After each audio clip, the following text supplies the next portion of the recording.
فرماتا ہے ان اولیاء اللہ لا خوف علیہم ولا هم يحزنون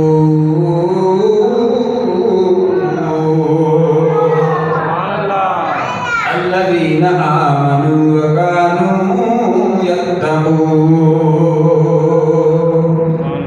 لهم البشرى في الحیاة الدنیا وفي الآخرة لا تبدیل لکلمات اللہ ذلك هو الفوز العظیم۔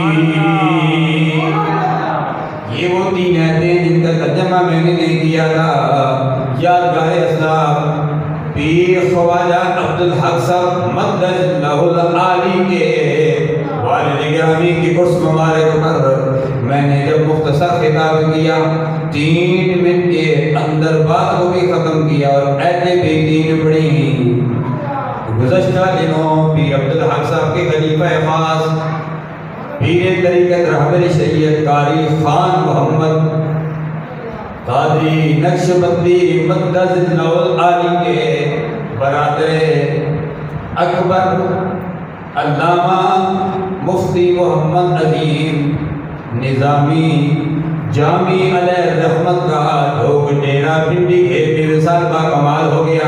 اللہ انہیں بھی عوام نے اپنی جواری رحمت میں جگہ عطا فرمائے۔